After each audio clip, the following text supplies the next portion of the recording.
sobre todo académico, con el fin de entender la nueva reforma pensional que fue promulgada, ustedes lo saben, el pasado 16 de julio y que corresponde a la ley 2381 del 94, de 2024.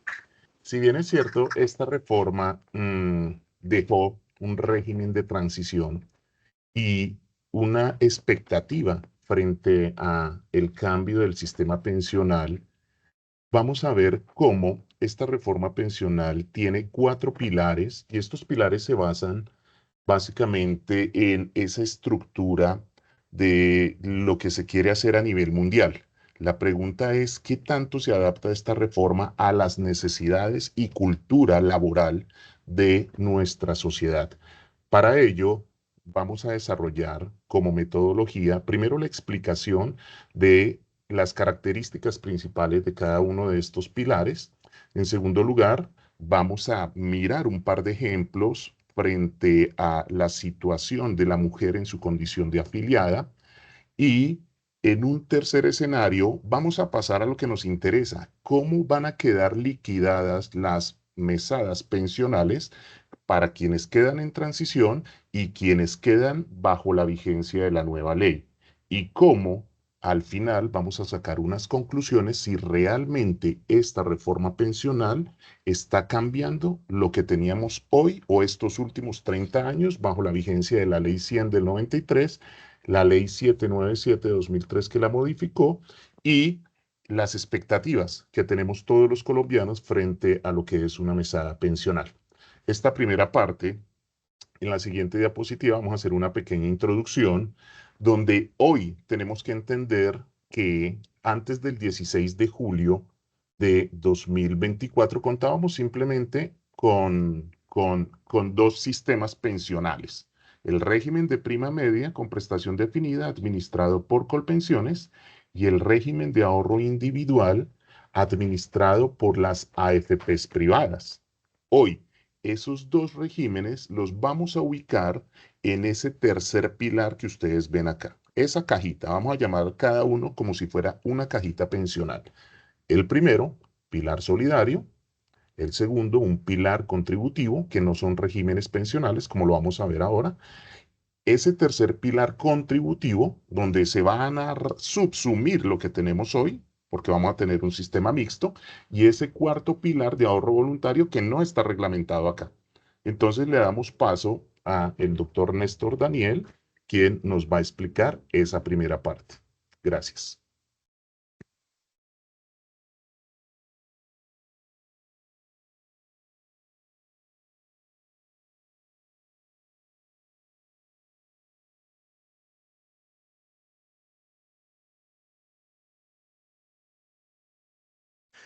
Buenos días para todos. Disculpen, estaba activando el micrófono. Vamos a iniciar la presentación puntual entonces de estos pilares iniciales. Vamos a hablar del pilar solidario y del pilar semicontributivo y una breve introducción de nuestro pilar contributivo. Lo primero que debemos definir en este primer pilar, el primer pilar solidario, es que no es una pensión, ¿cierto? Esto es una renta básica solidaria que se reconocerá a unos residentes en el territorio nacional en una condición de pobreza extrema y vulnerabilidad, ¿cierto? Con el fin de amparar algunas condiciones mínimas de subsistencia, ¿cierto? ¿Quiénes son los beneficiarios o cuáles serían las personas beneficiarias de este pilar? Los hombres de 65 años y las mujeres de 60 años que tengan la condición de pobreza extrema y que sean residentes del territorio nacional en los últimos 10 años. ¿Qué nos llama la atención acá? Lo primero es que en esta reforma se había indicado que no se iban a aumentar las edades, pero en este primer pilar solidario de renta básica solidaria ya evidenciamos que sí hay un cambio en la edad, en el aumento para el hombre, que pues en el régimen pensional actual de ley 100 hombres 62 años y mujeres 57. Ya acá nos cambia un poco la metodología, incluyendo un aumento en la edad en esta primera renta básica. Lo siguiente que debemos validar es que esta este aporte o esta renta básica solidaria va a ser por aproximadamente 227.000 pesos y también va de la mano de cara a los trabajadores o personas discapacitadas con una pérdida de capacidad laboral de más del 50%, ¿cierto? Pasamos a este segundo pilar, que es el pilar semicontributivo. En este pilar semicontributivo debemos también aclarar lo siguiente, que acá es muy importante que prestemos atención. En este pilar, ¿quiénes van a quedar? Las personas que hayan cotizado entre 300 semanas y menos de 1.000 semanas. Ya aclararemos por qué hablamos de 1.000 semanas más adelante. Que no estén claramente en el anterior pilar, del el pilar número 1, ¿cierto? Es decir, quien tenga 299 semanas pasará a nuestro pilar solidario, quien tenga de 300 en adelante hasta las 1.000 en el pilar semicontributivo. Pero acá también llama mucho la atención que es dos puntos y aspectos básicos de este pilar semicontributivo. Volvemos a lo mismo, aumentaron las edades.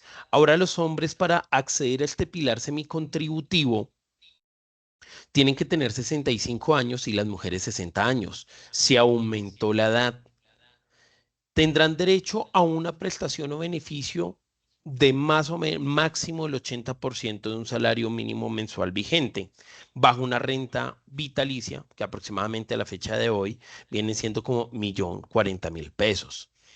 Tenemos ahí dos aspectos importantes que están resaltados en amarillo: indemnización sustitutiva y devolución de saldos.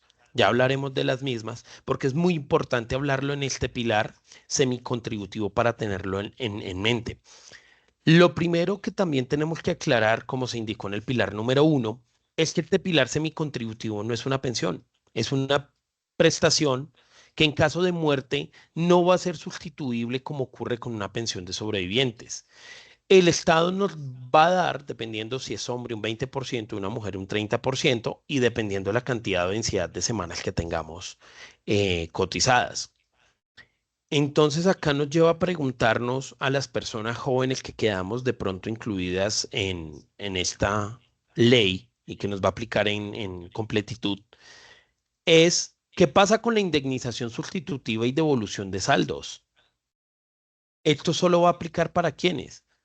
Para los que tengan menos de 300 semanas, es decir, 299. Pero ¿qué sucede con las personas que al día de hoy tienen más de 300 y menos de las 1.300? En teoría, con la ley 100 iban a recibir una indemnización sustitutiva de la mano con Colpensiones, régimen de prima media con prestación definida, o una devolución de saldos con el régimen privado, ¿cierto? ¿Qué quiere decir lo anterior? Que si en la entrada en vigencia o el vigor de la nueva ley no se ha cumplido con los 57 años como mujer y tampoco se tienen las 750 semanas o los 62 años como hombre y las 900, podemos quedar clasificados en este pilar semicontributivo. Tal vez a nosotros que tenemos una movilidad laboral un poco estable, no alcance a aplicarnos en su completitud de este pilar. Sin embargo, sí tenemos muchos familiares conocidos que se han ido del país, que de pronto no han cotizado, que tienen entre 300 y 1.000 semanas, que lastimosamente ellos al día de hoy tienen una expectativa. ¿Cuál es la expectativa que ellos tienen? La expectativa que ellos tienen al día de hoy, ¿cuál es? Yo dejo eso yo guardado en mi cajita, en mi fondo privado, mm, y cuando cumpla los 57 años, en caso de ser mujer, voy y retiro ese aporte y lo invierto en otro tipo de bien. Es decir, me compro un inmueble y con eso pues recibo una renta más fija. Bueno, este pilar nos quita esa falsa expectativa que teníamos y les traigo a colación o les traemos a colación un ejemplo puntual de una persona que a marzo de este año tenía 591 semanas y pues un saldo aproximadamente de 168 millones. Esta persona tenía la idea de esperar a cumplir los 57 años, estamos hablando de una mujer, y pedir esta devolución de saldos para poder invertirlo. Sin embargo, con esta nueva reforma, pues, ¿qué sucede? Acuérdense que ya no va a recibir la devolución de saldos porque tiene más de 300 semanas y tampoco nos va a permitir recibir una pensión. Lo que va a recibir es del pilar semicontributivo una renta mensual que no va a ser sustituible y esta expectativa que tenía se va a perder. Entonces, ¿qué es importante de estos dos pilares? El pilar semicontributivo que podemos resaltar que en mi concepto o en el concepto de nosotros que analizamos esta reforma pensional, se perdieron las bondades de los fondos privados. ¿Cuáles eran las bondades? Pues número uno, poder recibir una devolución de saldos con una rentabilidad importante y unos rendimientos importantes si no llegaba a cumplir los requisitos. Y número dos, desaparece, digo yo, la única bondad que tenía el régimen de ahorro individual. ¿Cuál era? Podernos pensionar con una pensión de garantía mínima con 1.150 semanas. Eso desaparece. Ya quedaríamos o en el pilar semicontributivo o en el contributivo, pero ya no vamos a poder acceder a este tipo de pensión. Entonces, que es muy importante que si no, de pronto no nos aplica a nosotros este pilar semicontributivo, si estudiar qué familiares conocidos están en esta situación para que de pronto en unos años no se vayan a encontrar con una falsa expectativa de recibir una devolución de saldos o una indemnización sustitutiva y al final terminen recibiendo una renta básica mensual de hasta el 80% que no va a ser sustituible. Entonces hay que echarle mucho ojo a este tema. Pasamos ahora a nuestro pilar contributivo. Este Solo pilar contributivo, una preguntita ahí en ese punto. claro que sí. No sé si les gusta y dejamos las preguntas para el final, eh, por si alcanzamos a abarcar Bueno, todas las dudas que tienen y al final, con mucho gusto, vamos a ir listo, abordando todas las dudas que tengan. listo, listo. Muchas gracias. Pasamos entonces ahora a nuestro pilar contributivo. ¿Qué es importante destacar de este pilar contributivo? El pilar contributivo entonces ahora va a estar compuesto por dos bolsillitos, llamémoslo así, que es el bolsillito que se guarda en Colpensiones y el bolsillito que me van a guardar a mí en un fondo privado. ¿Qué quiere decir lo anterior? Que vamos a partir de un hecho. Las personas que superen los 2.3 salarios mínimos mensuales vigentes van a repartir su cotización entre los dos sistemas. Es como si yo le cotizara al régimen de prima media y le cotizara al régimen de ahorro individual, ¿cierto?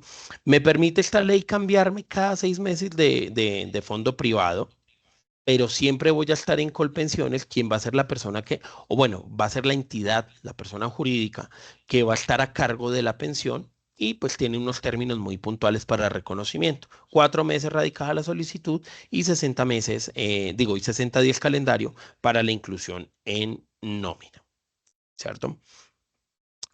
También en este pilar, pues vemos que no hubo mucho cambio en el tema de pensión de invalidez y pensión de sobrevivientes. Volvemos a lo mismo, es una prestación que va a quedar a cargo de Colpensiones, que va a ser reconocida en máximo 2 meses y se va a reconocer sin tener en cuenta el capital ahorrado en el régimen de ahorro individual o en los fondos privados.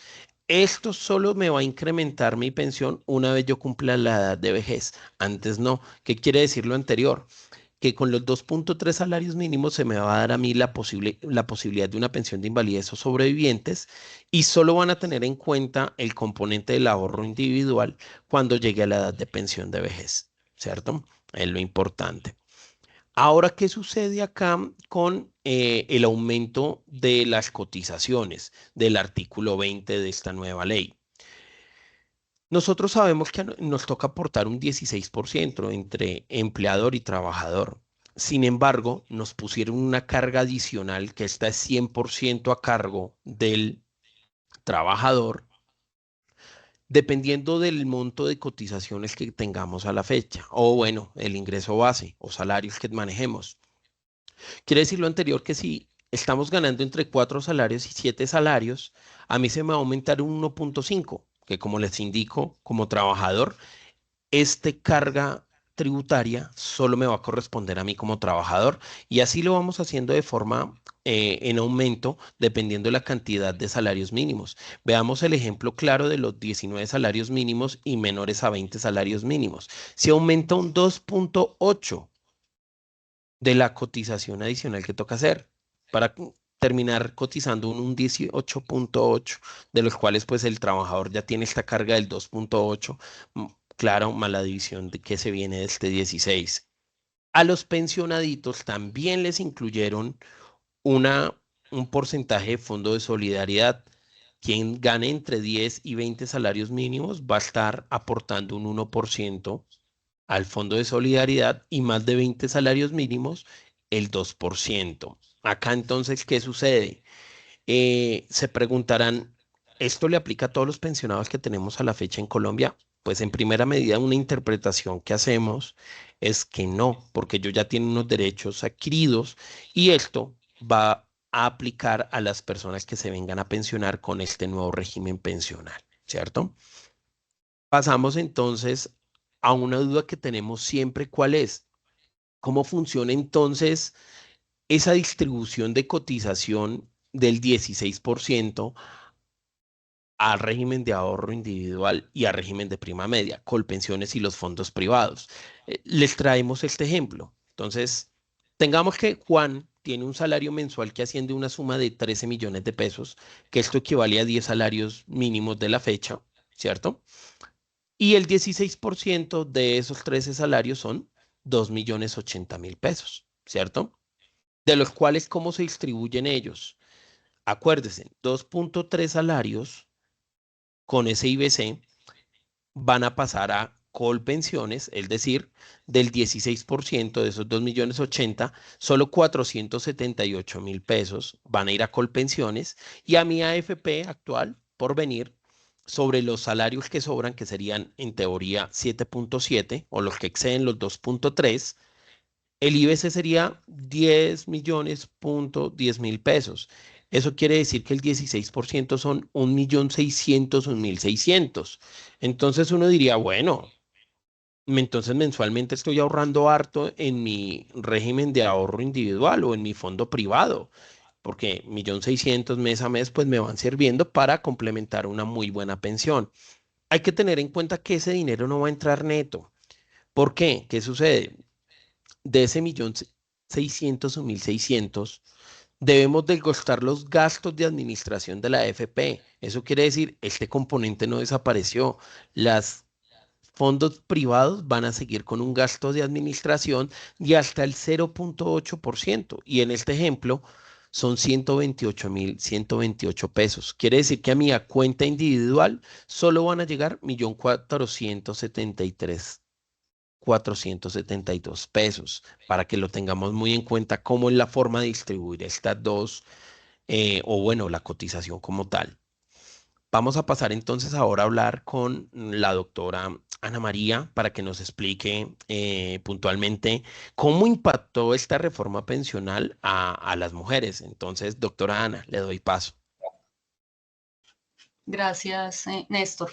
Efectivamente, como parte del pilar contributivo que venimos comentando, está el artículo 36 de la Ley 2381, que otorgó beneficio a las mujeres, en particular reconociéndole a las mujeres que no tienen un trabajo remunerado. Obviamente, lo que exige es la edad de 57 años, que no tengan el número mínimo de semanas. Ellas podrán obtener el beneficio de disminuir 50 semanas sobre el mínimo por cada hijo nacido, vivo o adoptado. Así pues, la reforma reduce las semanas de cotización de las mujeres en 50 semanas por cada hijo hasta 3 hijos, es decir, pueden llegar hasta un mínimo de 850 semanas en el 2036. Veamos entonces la tabla que está contemplada para este artículo y está así. Entonces, iniciamos a partir del año siguiente, en el 2025, con un mínimo de semanas inicial de 1.275. Si usted tiene 1, 2 o 3 hijos, podría tener entonces una reducción hasta 1.125 semanas.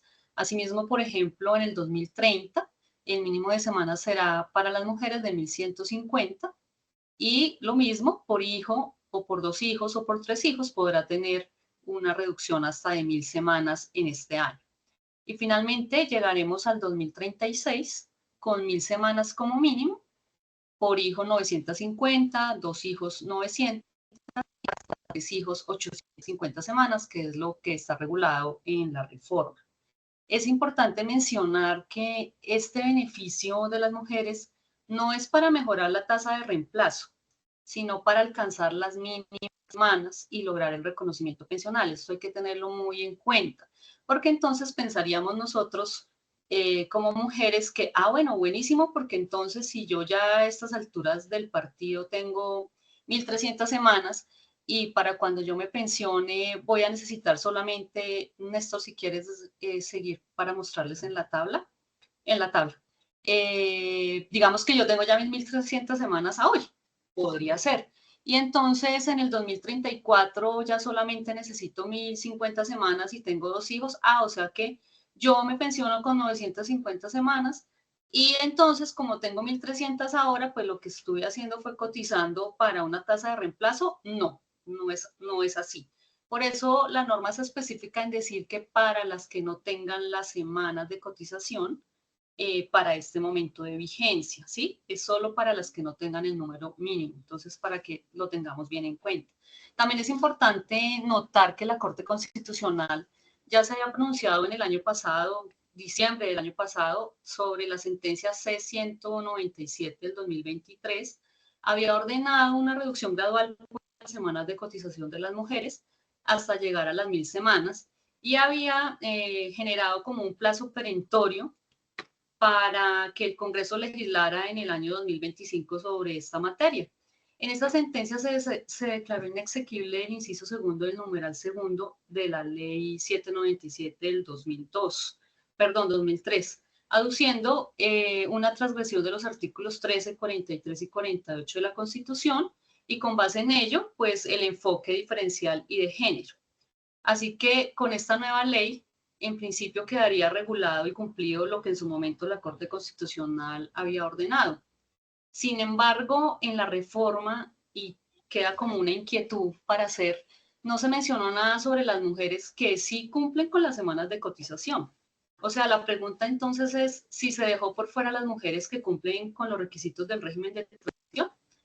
A la fecha, pues obviamente sería modo de interpretación, pensaríamos que no, que como por supuesto lo dice el artículo, las mujeres que están en régimen de transición, pues no optan por esta situación porque ellas sí cumplen con el mínimo, pero faltaría ver cómo se regula.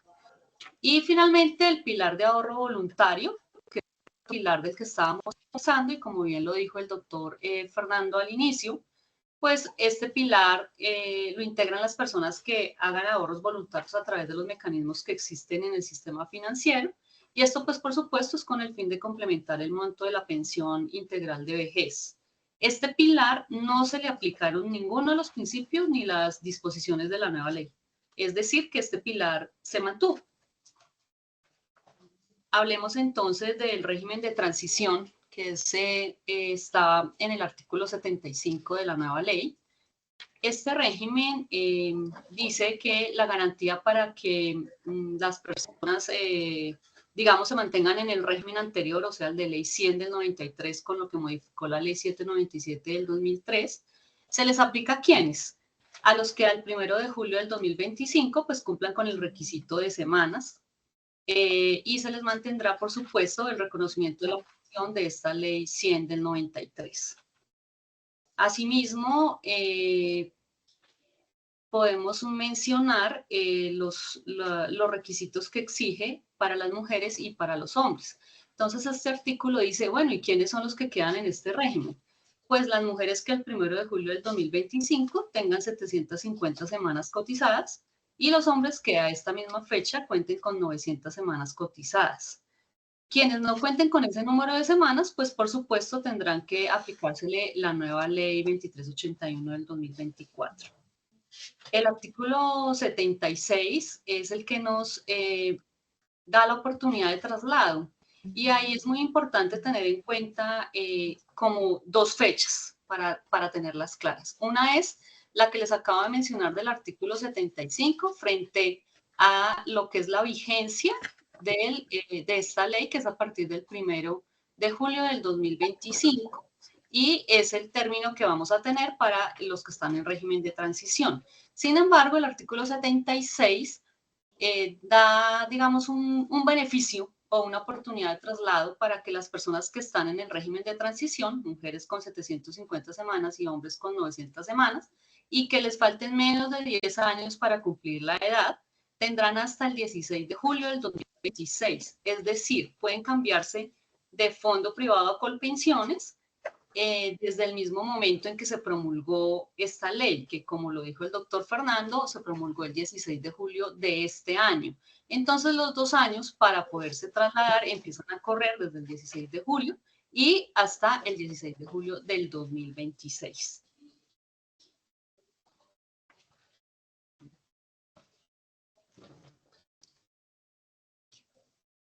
Bueno, entonces digamos que esta primera parte de lo que ha sido la explicación tanto del doctor Daniel como de la doctora Ana María hace referencia a esos conceptos de lo que es el régimen pensional nuevo de la ley 2381. Como ustedes lo ven, los dos primeros pilares, pilar solidario, pilar semicontributivo, no son regímenes pensionales.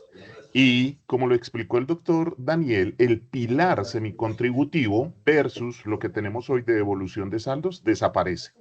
La garantía de pensión mínima que teníamos hoy en el régimen de ahorro individual desaparece.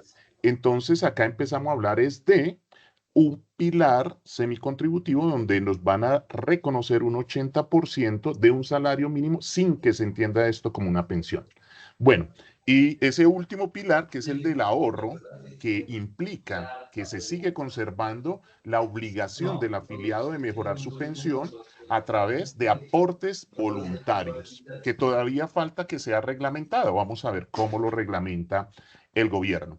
Entramos a la segunda parte de lo que nos interesa en los temas pensionales. ¿Cómo queda mi pensión? Para esto vamos a hablar de lo que se llama ingreso base de liquidación. Pero entonces vamos a partir de lo siguiente. El interrogante que tenemos todos los colombianos cuando nos afiliamos al sistema pensional es ¿con cuánto me voy a pensionar? Creo que nos pasaba con quienes estaban afiliados al régimen de ahorro individual o los fondos privados. Es una expectativa que siempre se tuvo. Hoy no hay certeza de cómo va a ser mi pensión. Y se sorprenden muchos de nuestros afiliados cuando ya llegan a la edad de retiro y les dicen, oh, usted no hizo aportes voluntarios, su pensión va a quedar por debajo. Pero digamos que acá se está muy claro frente al régimen de transición quienes seguirán pensionándose bajo los parámetros de Ley 100 del 93, modificada por la Ley 797. Entonces, partamos de lo siguiente. El monto de la pensión o ingreso base de liquidación en adelante lo vamos a llamar IBL y corresponde al promedio de las cotizaciones que se hacen en los 10 últimos años o su equivalente a las últimas 500 semanas cotizadas. Las últimas 500 semanas cotizadas no necesariamente van a coincidir con ese tiempo cronológico, no necesariamente. Ya lo explicamos con un ejemplo. Segunda parte que hay que tener en cuenta. ¿Nos ayudan, por favor, cerrando micrófonos? Que tenemos una interferencia acá. Entonces, perdón un momento. Ya, gracias. Siguiente situación. Por las primeras 1.300 semanas vamos a tener una tasa de arranque, como lo vamos a ver ahorita en un ejemplo. Por cada 50 semanas adicionales a esas primeras 1.300 semanas, vamos a ir incrementando un 1.5%. Esto lo modificó la ley 797. Tratemos de graficarlo de la siguiente manera. En la siguiente diapositiva vamos a encontrarnos con lo siguiente. ¿Cuál es la lectura que debemos darle? A mayor cotización, es decir, 21 salarios que ustedes ven en la primera columna, su tasa de arranque por las primeras 1.300 semanas va a ser del 55%. Por 15 salarios mínimos, su tasa de arranque por las primeras 1.300 semanas va a ser el 58%. Y allí ustedes ven, a mayor cotización, menor tasa de arranque. ¿Quiénes van a arrancar en el 64.5%? Quienes están en 2 salarios mínimos. Es inapropiado decir que la tasa de reemplazo para alguien de un mínimo va a ser del 65%. No, porque ninguna pensión puede estar por debajo del mínimo. Ninguna pensión puede estar por debajo del mínimo. Entonces, realmente, la tasa de arranque y el porcentaje va a ser con 2 salarios mínimos equivalente al 64.5%. Y por cada 50 semanas adicionales, perdón, es que hay un micrófono abierto que tiene interferencia. Si nos pueden ayudar a cerrarlo. Gracias. Gracias.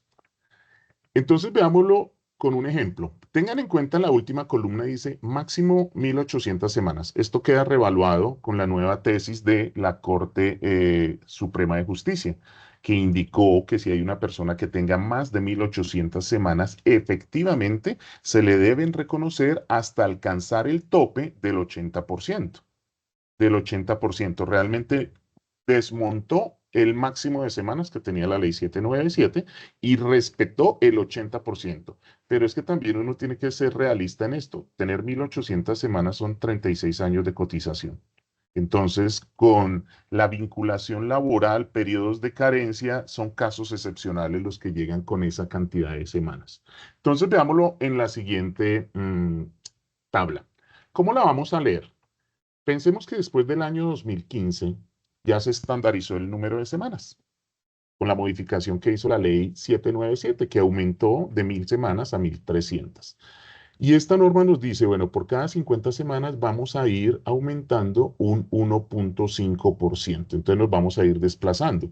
Quiero que alguno de los participantes nos diga ¿cuál sería el promedio en salarios mínimos mensuales legales vigentes de sus 10 últimos años? Para tomar ese ejemplo. Alguno de nuestros participantes, simplemente para tomar el ejemplo y ubicarlo en la tabla. 4 millones podría ser un valor a trabajar. Bueno, vamos a aproximarlo a 4 salarios mínimos. Entonces nos ubicaríamos acá. Por las primeras 1.300 semanas, la tasa de reemplazo de esos 4 salarios mínimos sería del 63.5%. Queda súper bajito pensionarse uno con solo 1.300 semanas. Sí, pero pensemos que Mira. llega el momento de la pensión con 1.600 semanas. Entonces seguimos desplazándonos. 1.600 semanas, pues ya la tasa de reemplazo no sería del 63.5%, sino que sería del 72.5%. Entonces digamos que esto es parte de lo que el afiliado debe tener en cuenta.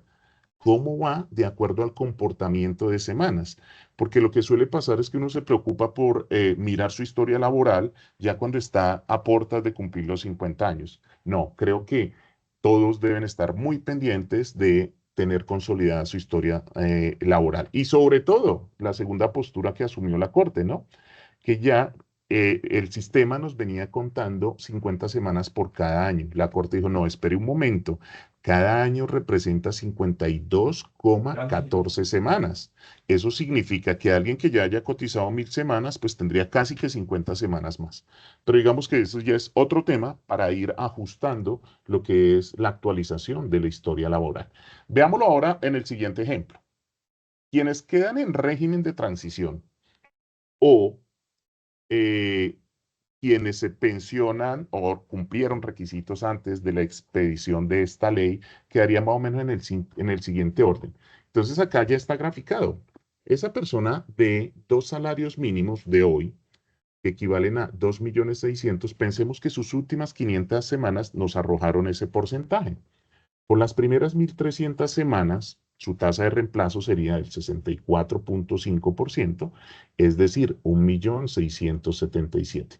Pero esta persona tenía 200 semanas adicionales a esas primeras 1.300, es decir, 1.500 semanas. Miren cómo mejora su tasa de reemplazo, pasando del 64.5% al 70.5%, es decir, 1.800.000. No, pero esta persona empezó a cotizar muy joven, tiene 34 años de cotización, es decir, 1.700 semanas. Esto equivale a una tasa de reemplazo del 76.5% que arrojará una mesada pensional de 1.989.000. Alcanzó las 1.800 semanas, o sea, 36 años, casos excepcionales, pues va a mejorar y va a quedar en 2.067.000. Acá ustedes ven el ejemplo con las 3 escalas. Alguien que los últimos 10 años lo hizo sobre 5 salarios mínimos, es decir, 6.500.000 por las primeras 1.300 semanas, un 63%, que arrojaría una mesada pensional de 4.095.000. Ubiquémoslo en el extremo, logró las 1.800 y sus últimos 10 años fueron 5 salarios mínimos. Su tasa de reemplazo va a ser del 78%, es decir, 5.070.000 pesos. Y acá está el de 10 salarios mínimos, que digamos que es un rango para algunos profesionales. Los últimos 10 años cotizó como dependiente o como independiente sobre 10 salarios mínimos, le arroja un ingreso base de liquidación de 13 millones de pesos. Su tasa de reemplazo por las primeras 1.300 semanas será del 60.5%, es decir, va a tener una pensión de 7.865.000. Por 1.500, ustedes ven cómo va aumentando. Pero digamos que en esa segunda columna ustedes observan cómo a mayor ingreso base de cotización, menor tasa de arranque. Observen cómo quien los últimos 10 años cotizó sobre 10 salarios mínimos va a arrancar en el 60.5%, versus quien cotizó sobre 2 salarios mínimos va a arrancar en el 64.5%. Y aún así uno dice, bueno, sigue siendo un poco baja. Y acá pues seguimos la misma tendencia. Miren el ejemplo. Recuerden que después de 21 salarios mínimos, la tasa de arranque ya siempre va a ser del 55% por las primeras 1.300 semanas. Pero dice, bueno, alguien que está sobre, son casos excepcionales, 25 salarios mínimos por las primeras 1.300 semanas, va a arrancar con un 55%, es decir, 18.500.000. Y ahí ustedes ven la tendencia, cómo va mejorando. Quien está sobre 20 salarios, no está muy lejos de la última tabla, pues arranca con un 55.5%. Quien está en 15 salarios mínimos, es decir, 19 millones de pesos, va a arrancar por las primeras 1.300 semanas con 11 millones. Entonces, digamos que hasta ahí uno dice, quienes queden en transición por tener las 750 semanas como mujeres al 1 de julio de 2025, quienes tengan 900 semanas cotizadas al sistema como hombres, al 1 de julio se les seguirá aplicando esta regla. Porque hasta ahí uno dice, bueno, sigue siendo como bajo hasta cierto punto. Pero acá, en estas mesadas pensionales, está subsidiado como tal el sistema. Ahora, quitémonos el chip de quienes quedaron en transición y volvamos a las personas que no quedaron en transición. Para eso le doy paso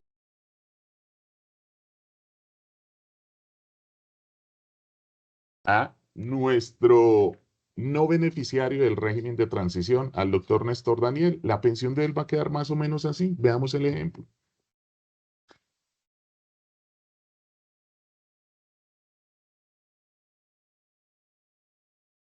Doctor Néstor Daniel, el micrófono No está tiene apagado. sonido.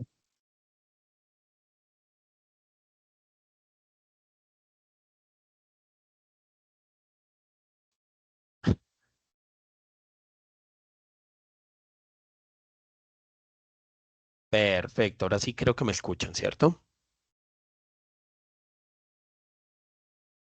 Sí, ahora sí me pueden Sí, escuchar. señor, perfecto. Listo. Entonces, ¿cómo va a quedar la pensión para los que quedamos en esta ley y nos aplica en su totalidad? Bueno, ya se van a dar cuenta cómo nos queda a nosotros los que no alcanzamos el régimen de transición por no tener, en el caso de los hombres, 900 semanas y en el caso de las mujeres, 750.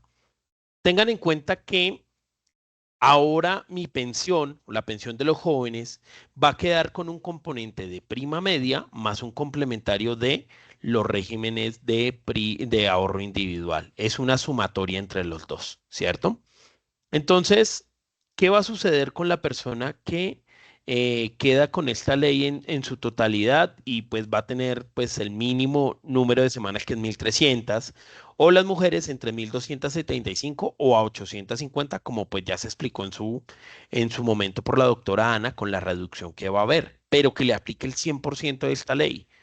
Bueno, pues miren cómo, bueno, lo digo desde mi óptica, es un poco más cruel el panorama para nosotros, porque en principio tengan en cuenta que con prima media, con el Colpensiones, yo allá voy a cotizar hasta 2.3 salarios mínimos. ¿Qué quiere decir lo anterior? Que bueno, sobre un salario mínimo, pues ya sabemos que nadie se pensiona con menos del mínimo, pues va a dar igual al salario mínimo. Con dos salarios mínimos, pues ya 2.600.000, la pensión le quedaría a uno en 1.677.000. Pero bueno, ¿qué sucede cuando hay una persona o nosotros empezamos a cotizar un poquito más alto, entre 3, 5, 10, 15, 21? Des en cuenta que en prima media en Colpensiones, no importa por cuánto esté cotizando, acuérdense que yo solo voy a cotizar el 2.3 en Colpensiones. Es decir, que no importa, yo en Colpensiones solo voy a lograr 1.924.065 con el mínimo número de semanas. Es decir, con Colpensiones llego casi a los 2 millones de pesos, ¿cierto? Casi a los 2 millones de pesos, pero con el complemento en el régimen de ahorro individual, pues mire, si yo gano 3 salarios mínimos, es decir, más o menos 1 millón de pesos se va a ir a cotización a régimen de ahorro individual, ellos cuando yo llegue a mi edad de 62 años solo me van a entregar 227.000 pesos al mes, es decir, me queda una mesada pensional de 2.100.000.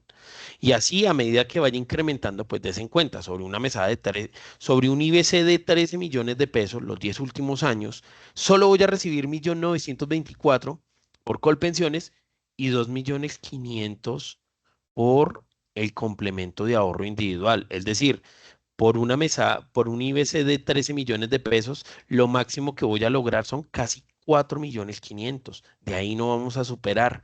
Entonces, si uno pone este ejemplo o lo compara con la ley 100, o sea, a hoy, ¿qué sería lo importante? Lograr la transición porque des en cuenta el impacto tan grande que hay. Sin embargo, pues en mi caso, pues yo no tengo la edad suficiente para lograr equiparar 900 semanas, que son casi 20 años de trabajo o cotización. Entonces, yo ya quedo fijo, como la gran mayoría de jóvenes, entre los 20 a los 40 casi, o quien no alcance a tener las semanas en este régimen que nos va a aplicar al 100% y la mesada pensional queda en este valor.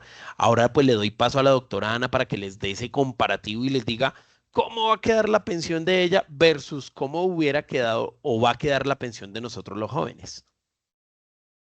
Sí, así es, Néstor, gracias. Efectivamente, yo alcanzo el régimen de transición y pues por supuesto, como se ve en la tabla, la ley 100 del 93, pues como lo venía ejemplificando el doctor Fernando en los ejercicios, pues uno podría pensar que con 5 salarios, un tope de ingreso base de liquidación de 6.500.000 actuales, pues mi pensión va a quedar en 4.095.000 en régimen de transición. Sin embargo, miren cómo quedaría con la nueva ley, 2.800.000. O sea, realmente se ve bastante la diferencia, que es lo que mencionan esto.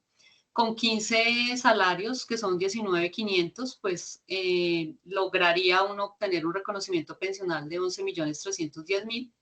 Y en ley actual, 2381, pues la rebaja es importante, 6.051.565.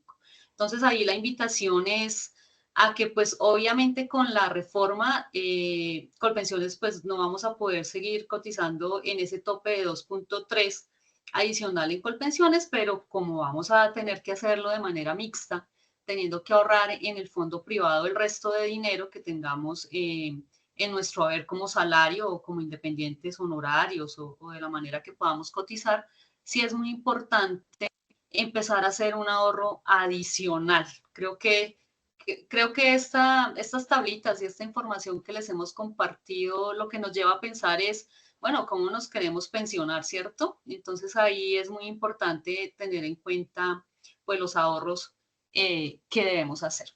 Vamos a mirar, por ejemplo, en lo que corresponde, y efectivamente este ejemplo lo sacamos de la página de Porvenir, pero llama mucho la atención, porque resulta que cuando estamos en ahorro individual, en el fondo privado, pues tenemos oportunidad de tener una figura que se llama excedentes de libre disponibilidad. Esto es, pues, obviamente, que corresponde como un valor que podemos retirar, ¿cierto? Al momento de solicitar la pensión y que son unos adicionales que podemos tener, teniendo en cuenta que pues obviamente logremos la pensión por vejez. Esta pensión debe ser reconocida por capital, o sea, no nos aplica, como ya lo mencionó Néstor, para garantías de pensión mínima, que ya no hay, y que el capital que se tenga en esa cuenta pueda financiar una pensión igual o superior a un 70%. Cuando tenemos esos requisitos que les menciono, entonces podemos optar por un excedente de libre disponibilidad. En este caso que les menciono, pues Luis logró reunir 443 millones en esa cuenta individual, incluido por supuesto el valor del bono pensional, que puede ser que haya traído de algún fondo de previsión anterior o del antiguo IS o de Ecopetrol, ¿cierto? Y esto le permitió financiar una mesada pensional con ese valor de 443 millones de 1.860.000, sin excedentes. Pero si Luis opta por tener un excedente, entonces debemos calcularlo de esta manera. El promedio del salario cotizado en los últimos 10 años, el IBL, de 2 millones de pesos, y el 70%, que como ya les mencioné, es uno de los requisitos para ese excedente, quedaría en 1.400.000. Para financiar esa mesada de 1.400.000 se requieren de ese valor total de la cuenta 338 millones. Entonces Luis obtendrá un excedente de 105 millones y su mesada pensional ya no sería de 1.860.000, como lo mencionamos, sino de 1.400.000. Entonces, lo que les resalto en amarillo es para notar un poco que si en ahorro individual necesitamos como mínimo 338 millones para obtener una mesada de 1.400.000, pues hay que pensar en cuánto tenemos que ahorrar o cotizar adicional para lograr una mesada superior. ¿Listo? Entonces ahora le doy paso al doctor para que nos comente al respecto. Ojalá Bueno, quede grabada para... digamos que hasta acá es la realidad de lo que tenemos en esta norma. Y antes de hablar de mesada objetivo, que no hace parte de lo que es la reforma, porque no está regulado allí, la reflexión sí es la siguiente: devolvámonos a esta diapositiva donde están comparadas las dos pensiones que se pueden obtener, es decir, para quienes queden en régimen de transición y para quienes queden por fuera del régimen de transición. Si ustedes observan esa columna de la ley 100, pues sobre todo de los 5 salarios en adelante, ¿cierto? Son mesadas pensionales del régimen de prima media que están subsidiadas por el Estado. Es decir, para esa persona de 6.500.000 que quedó en transición, su pensión va a ser de 4.095.000 versus quien no quedó en transición con el mismo ingreso base de liquidación le va a quedar en 2.800.000. Y tiene una lógica, y es que ya no va a estar subsidiada esa pensión. Le traslado lo que se llamaba el subsidio para las mesadas del régimen de prima media al afiliado. Ese afiliado, para completar esos 4.095.000 con la ley 2381, lo tendrá que hacer a través de la figura de aportes voluntarios o ahorro voluntario, que es el que no está reglamentado. Pero uno hace ese ejercicio. O sea que si usted quiere mejorar el monto de su pensión en 1.400.000, pues más o menos proyecte 338 millones. Con dos componentes, recuerden que eso implicaría, más o menos, para nivelar esa pensión de 4.095.000, tener un aporte voluntario con rendimientos más el capital que vayan haciendo mes a mes de casi 300 millones de pesos. Obviamente, eso es lo que necesitamos, que las AFP realmente se sienten y hablen con nosotros, porque los jóvenes van a quedar con el mismo problema de lo que ocurrió con absolutamente todos los afiliados en estos 30 últimos años, porque la reforma no aclaró esta situación. Cuando nosotros decimos mesada objetivo, que ya es otro tema, lo mínimo que espera uno en un fondo privado es que le digan, mire, usted tiene una expectativa de una pensión de tanto, tiene que hacer unos aportes voluntarios de tanto, nosotros vamos a hacer una proyección de rendimientos de tanto. Pero eso no ocurrió ni con la ley 100 ni con esta ley. Hoy sencillamente quien está en un fondo privado, sí, tiene una incertidumbre de cómo se va a pensionar y la gran sorpresa es cuando llega a solicitar su pensión y ya a esa edad le dicen, ay, qué pena, usted no hizo aportes voluntarios, su pensión queda sobre el mínimo. Creo que ese problema no se resolvió con la reforma. Queda allí gravitando. Los fondos privados quedaron muy fortalecidos, como ustedes lo ven, siguen cobrando gastos de administración, ya no van a pensionar, ya no tienen que asumir ni asume el sistema del RAIS la garantía de pensión mínima, ya no hay devolución de saldos, o sea, quedó reclasificado automáticamente todos aquellos, o sea, acá ya, ¿cuál es mi elección? No tengo elección. Básicamente, simplemente decir, mi componente del régimen de ahorro está en tal o en tal, pero yo ya no tengo la elección que tenía ahorita de estar o en Colpensiones o estar en el régimen de ahorro individual. Entonces, este mensaje es más académico que normativo. ¿Por qué? Porque creemos que todo lo que sea una reforma pensional se debe abordar desde tres aristas complementarias. Uno, desde esa visión económica, desde esa visión social y desde esa visión jurídica. Hablar de seguridad social es tener en cuenta lo siguiente. Nosotros lo llamamos académicamente mesada objetivo para quienes quedaron en el régimen de transición. ¿Cómo lo vamos a entender? Vamos a graficarlo a partir de un ejemplo de un afiliado independiente que nos consultó en algún momento. Don Omar nació el 17 de septiembre de 1955. Él estaba en el régimen de prima media con prestación definida, es decir, en Colpensiones, cotizando como independiente. Se debía pensionar con los presupuestos de lo que hoy llamamos régimen de transición. Él iba a cumplir la edad a los 62 años, es decir, el 17 de septiembre de 2017. Entonces, ¿qué ocurrió? Veamos lo siguiente. Esta es la historia laboral de él, que es lo que suele pasarle a muchos colombianos.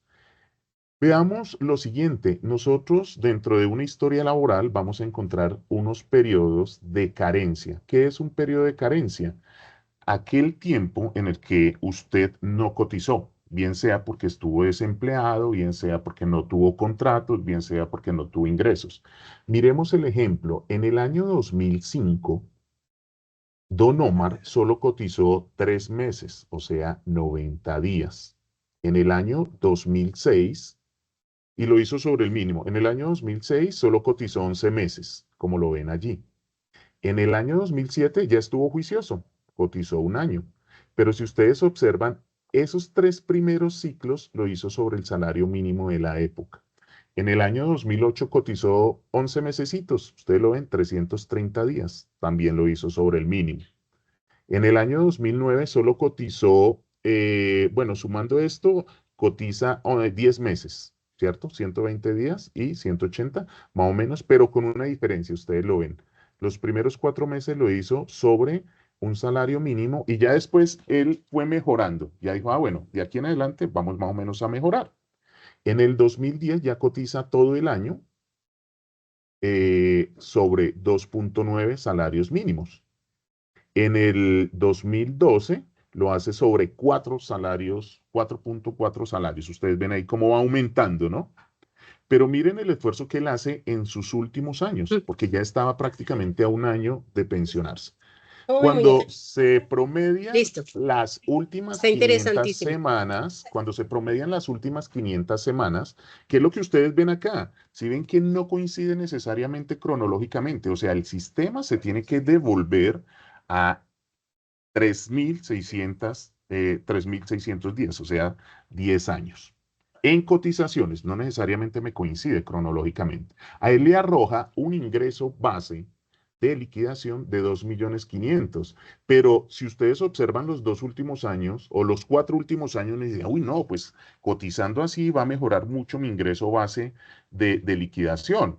Y lo hace sobre 9 salarios, 9.3 salarios, 5.7 salarios. Uno dice, no, pues con ese esfuerzo tan grande ya le va a mejorar, pero al promediarle mire lo que arrojan sus 10 últimos años. Un ingreso base de liquidación de 2.500.000. Una tasa de reemplazo, de acuerdo a la fórmula o la tabla que vimos, del 67%. ¿Qué significa esto? Que la mesada pensional de él, con ese comportamiento de su historia laboral, arroja 1.675.000. 1.675.000. Esa era la proyección, ¿sí?, que llevaba. Entonces él plantea lo siguiente. Él dice, bueno, esto es desde la actuaría. Entonces, desde la actuaría, como él es afiliado independiente, lo primero que tenemos que tener claro es que él asume el 100% de la cotización a salud y a pensión, ¿cierto? Es decir, un 28% mensualmente. Pero acá voy a hacer un paréntesis porque hay una excepción a la cotización de ese 28%. Y es para los colombianos que están fuera de Colombia. Ellos, como residentes fuera de Colombia, que es importante, si tienen familiares fuera de Colombia, ellos pueden cotizar. Y ellos solo cotizarían sobre el 16% de, obligatoriamente, ¿no?, de pensión. No tienen la obligatoriedad de cotizar el 12% para salud. Entonces es importante porque quienes están afuera, ¿sí?, pueden cotizar para pensión. Y esto es importante compartirlo con nuestros familiares que viven en otros países. Bueno, entonces, miren lo que ocurre. Entonces él dice, bueno, quiero que me den una proyección de, uno no necesariamente tiene que dejar de cotizar apenas cumpla la edad. Uno puede seguir cotizando para mejorar eventualmente el monto de la pensión. Sobre todo ustedes que están en el sector público, pues sabemos que la edad de retiro forzoso no es cuando usted cumpla requisitos para pensión, sino hasta los 70 años, ¿cierto?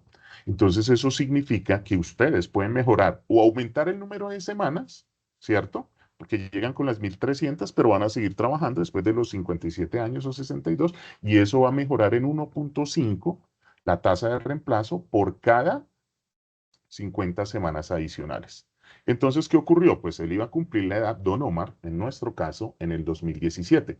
Y él dijo, bueno, pero yo puedo seguir cotizando por mi actividad profesional 2 años más. ¿Qué implicaría? ¿Cuánto debo cotizar a salud y pensiones por 3 años más? Entonces, de acuerdo al análisis que se hizo desde la actuaría, en el año 2017 él tendría que cotizar sobre 10 salarios mínimos, que le arrojaría un total de 24.286.000.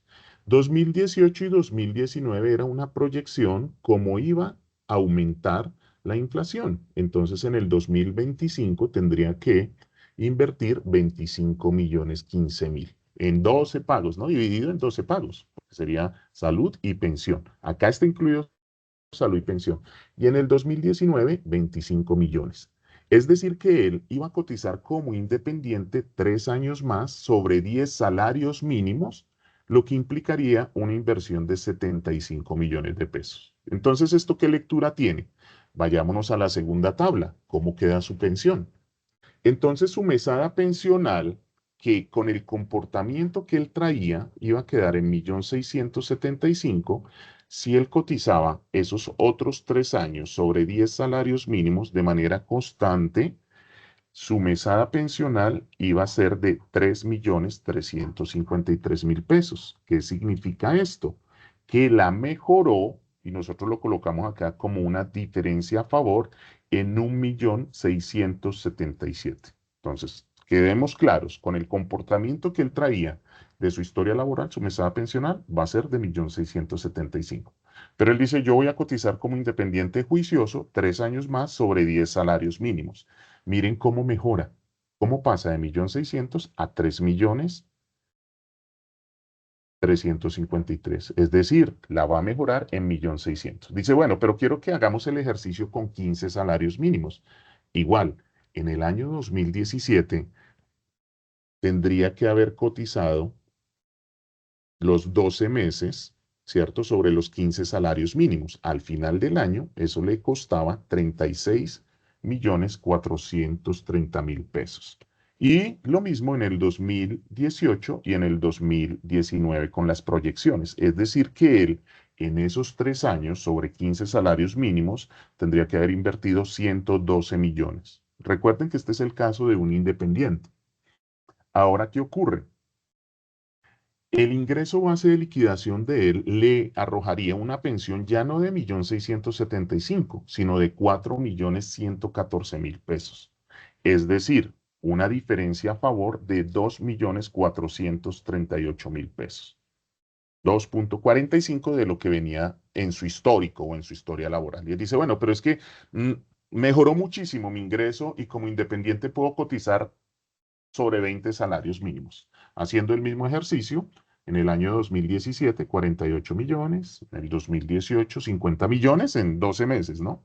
En el 2019, 51 millones, un total de 150 millones aproximadamente, para pasar de una pensión de 1.675.000 a 4.829.000. Es decir, que su diferencia a favor va a ser de 3.153.000 pesos, 2.88. Entonces, digamos que frente a las cifras, ¿qué debemos tener en cuenta? En ese ejercicio de esos 3 años, el retorno de la inversión de lo que llamamos nosotros mesada objetivo, donde él invirtió 75 millones, ¿cierto? Dijimos, bueno, es que la diferencia a favor es de 1.677.000 por 13 mesadas que va a recibir al año. En el primer año ya tuvo un retorno de 21 millones. Significa que la inversión que él hizo como afiliado independiente en esos 3 últimos años lo está retornando en 3.5 años en su estatus de pensionado con la diferencia de la mesada pensional. Y lo mismo ocurre en el segundo caso, donde pasó su mesada pensional de 1.600.000 a 4 millones con una diferencia de 2.400.000 por 13 mesadas. Ahí ya tuvo un retorno de 31 millones de pesos. Recuerden que después de que se pensionen en régimen de transición con esta mesada, ¿cierto? De todas formas se va a ir incrementando. Pues este es el ejercicio. Si bien es cierto, hoy en Colpensiones o en los fondos privados tienen que darnos la doble asesoría, pues esto es lo que no se está cumpliendo.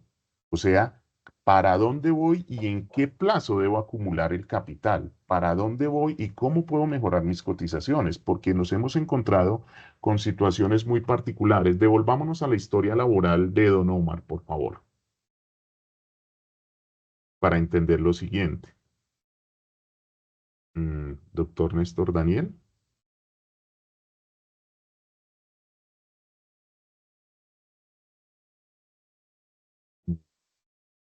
Doctor Néstor Daniel, ¿nos podemos devolver a la diapositiva de la historia laboral?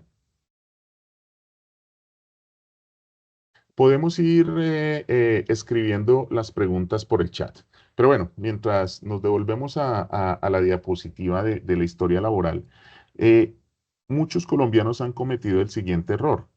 Tienen una vinculación laboral como trabajadores dependientes con un salario acorde a su actividad.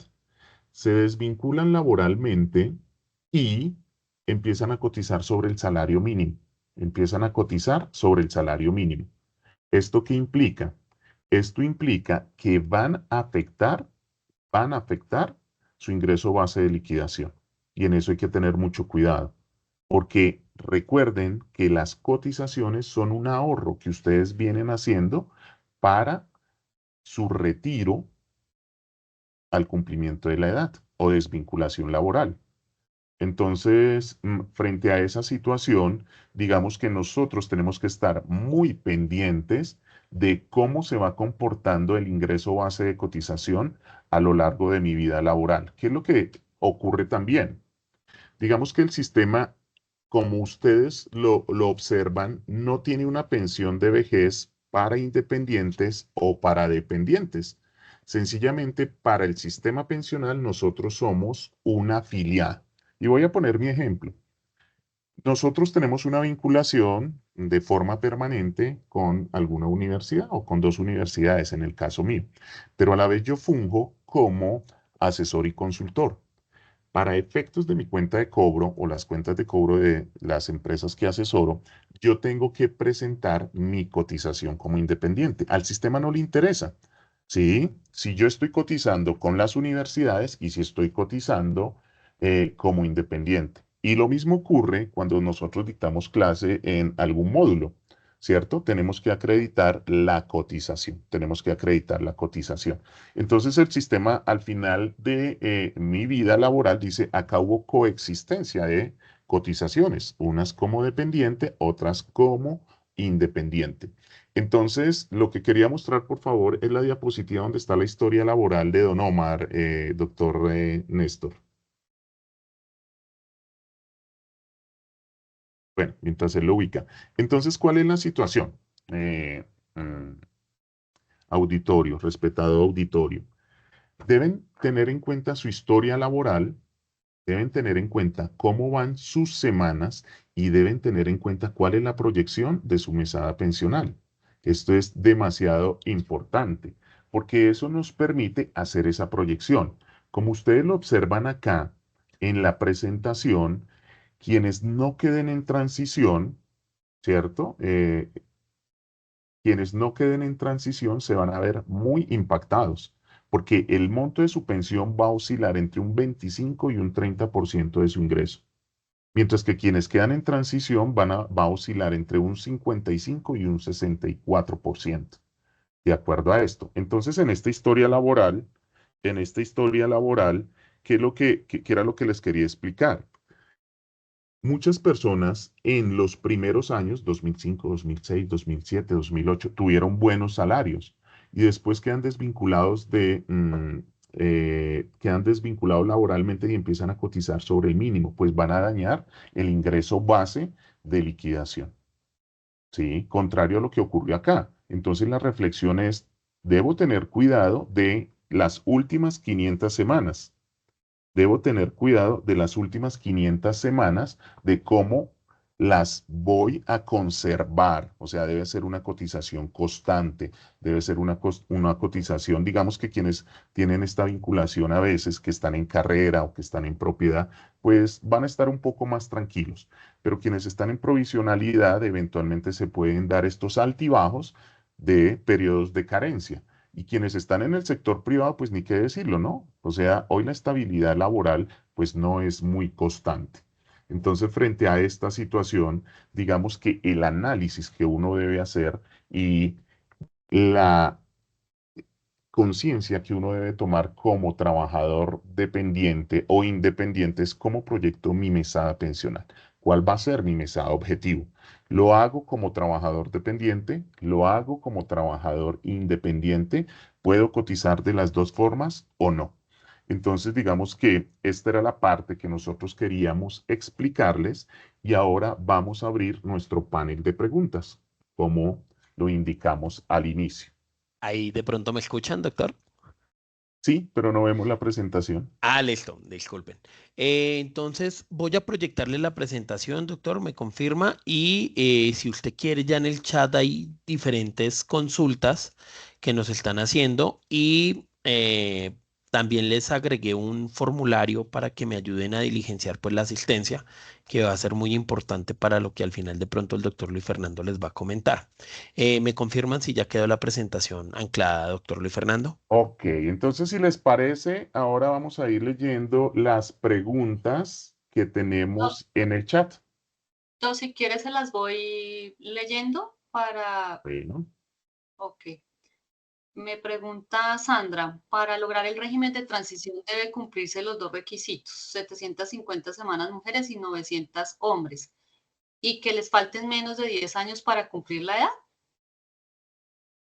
no, no, porque digamos que esa es una muy buena pregunta. Y acá tenemos que distinguir la oportunidad de traslado, como lo tiene la norma, y el régimen de transición. Régimen de transición quedó simplemente con un requisito. Uno, al 1 de julio de 2025, que es cuando entra en el sistema pensional en vigencia, se debe acreditar ese requisito. Si se es mujer, 750 mujeres. Si se es hombre, 900 semanas o más. Punto número 1. Otras situaciones, como quedó el artículo anterior, que fue el que explicó la doctora Ana María, y lo llamamos oportunidad de traslado. Entonces, oportunidad de traslado es diferente, porque la oportunidad de traslado se verifica es al 16 de julio de 2024, cuando entró en vigencia la ley. A esa fecha, para la oportunidad de traslado, ¿cierto? Sí se requiere como mujer 750 semanas, como hombre 900 semanas, y estar dentro de lo que hoy llamamos la prohibición, o sea, todos esos procesos que ustedes han escuchado de ineficacia de traslado, que iniciaron con nulidad de traslado, pues básicamente lo que hoy tenemos es una norma más favorable.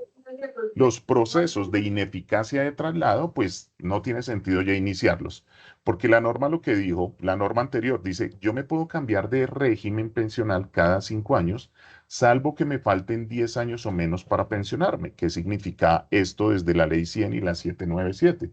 Que una mujer se podía cambiar antes de cumplir los 47 años. Un hombre se podía cambiar del fondo privado a Colpensiones antes de cumplir los 52 años, o viceversa. Entonces, si ya tenían 48, 49, X edad, pues ya no se podía cambiar, quedaba dentro de la prohibición. Y esa persona se veía abocada a iniciar el proceso para la ineficacia del traslado. O el hombre que estaba por encima de los 52 años y no se podía devolver, tenía que iniciar ese proceso para trasladarse. Entonces yo no puedo confundir oportunidad de traslado con régimen de transición. Recuerden, la oportunidad de traslado la van a verificar al momento en que entró en vigencia la ley, es decir, al 16 de julio de 2024. Si es mujer, 750 semanas. Si es hombre, 900 semanas. Y ahí sí, estar dentro de la prohibición. O sea que quienes están en la prohibición hoy tienen un compás de tiempo por 2 años para cambiarse, siempre y cuando hagan la doble asesoría. La doble asesoría son los únicos requisitos. Ahora pueden tener una persona que hoy tiene 725 semanas, en el caso de una mujer. Pero miren que al 1 de julio de 2025 va a llegar con 750 semanas, va a quedar en transición. Y lo mismo puede ocurrir con un hombre. Entonces, digamos que cada caso hay que mirarlo de una forma particular, porque también se van a encontrar que muchos van a completar el número mínimo de semanas con el conteo, como dijo la Corte. O sea, el conteo tiene que ser por año de 52,14 semanas y no de 50 semanas como lo vienen haciendo. Gracias, doctor. Otra pregunta, atinada también al artículo 76. Respecto a la oportunidad de traslado para aquellas personas que ya cuentan con el número de semanas de cotización exigidas y edad superior a 62, ¿no existiría oportunidad de traslado?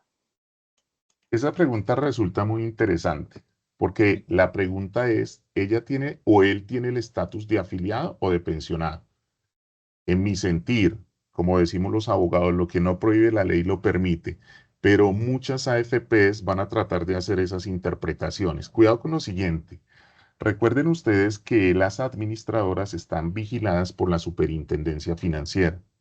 En este caso, resulta muy pertinente empezar a apelar a esa figura del derecho de petición para pedir esa doble asesoría, ¿cierto?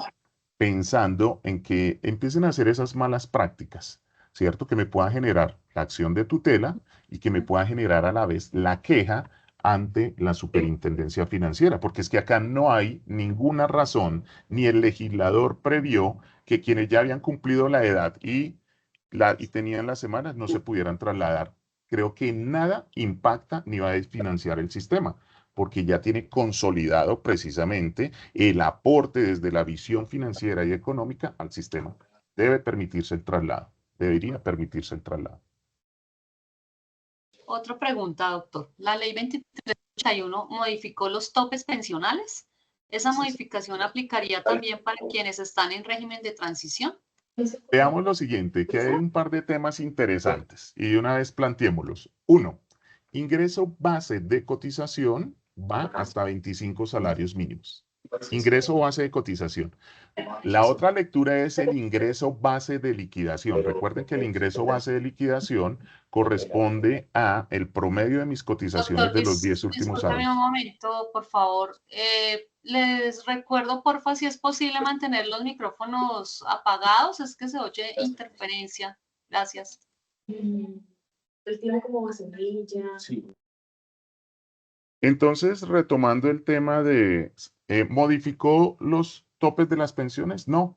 Lo que pasa fue que los precarizó en mi sentido, porque es que quitó los subsidios, desmontó los subsidios y lo que hizo fue trasladarle esa diferencia al afiliado para que la complete a través de aportes voluntarios o cotizaciones voluntarias a través de ese cuarto pilar.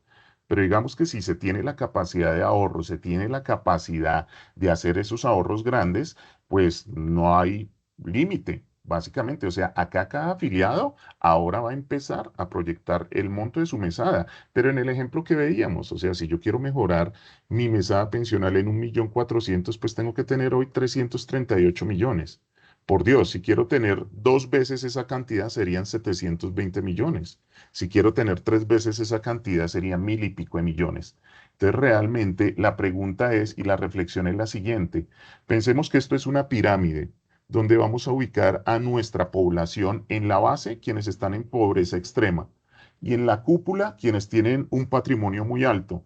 Realmente los que se vieron afectados con esta reforma son los que quedamos ubicados en la clase media, los profesionales que estudian, que hacen el esfuerzo por hacer un posgrado, una maestría para ir mejorando su vida laboral, pues son los que van a quedar afectados. Porque quien está en el extremo dice, no, pues yo me quedo en pobreza extrema, ¿cierto? Y que me reconozcan esa renta básica de 227.000 pesos, que uno también reflexiona sobre eso. 227.000 pesos lo saca uno de la pobreza extrema. Pregunta número uno. Pregunta número dos. Pero es que esa renta básica se le va a reconocer a los 65 años si es hombre y a los 60 años si es mujer. Cuando uno está en pobreza extrema, ¿cuál es la expectativa de vida? Si hoy la expectativa de vida por las tablas de mortalidad para una mujer son de 75 años y de un hombre 73 años. Con pobreza extrema va a ser un grupo muy pequeño. Y desde ese análisis financiero que se han hecho en diferentes escenarios, esos 227.000 pesos se hubieran cubierto con una reforma tributaria y no se hubiera afectado tanto a la población que va a quedar en el medio de la pirámide, porque es lo que ustedes ven acá. Algunos alcanzaron a exclamar ahí, uy, va a quedar muy baja la pensión. Claro, pero quien está en la cúpula, en la cima, que ya tiene un patrimonio grande, una rentabilidad grande, pues ni siquiera aparece afiliado al sistema de seguridad social porque renta, porque vive de otros ingresos. Entonces, realmente, digamos que es la base de la pirámide que queda en el medio, las personas, ¿cierto? Estrato 3, estrato 4, estrato 5 incluso, y que no tienen esa continuidad laboral, los que realmente se van a ver afectados. Pero el tope de las pensiones no queda afectado. Desde que tenga capacidad de ahorro, lo puede llevar a donde quiera.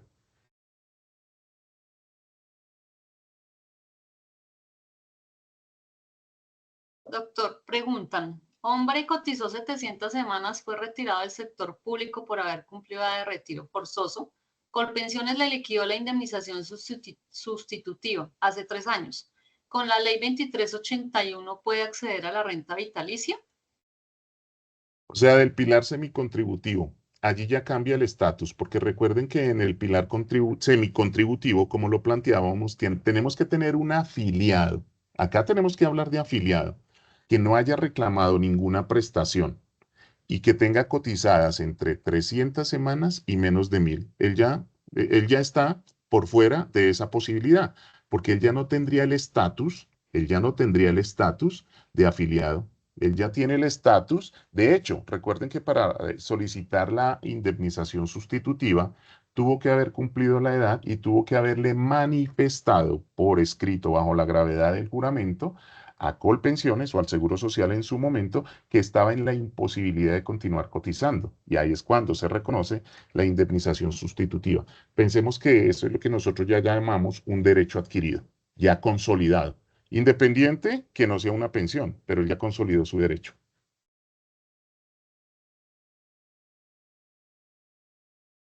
Si tengo un proceso vigente de ineficacia del traslado y está en el tribunal, ¿cómo se debe proceder con la nueva ley?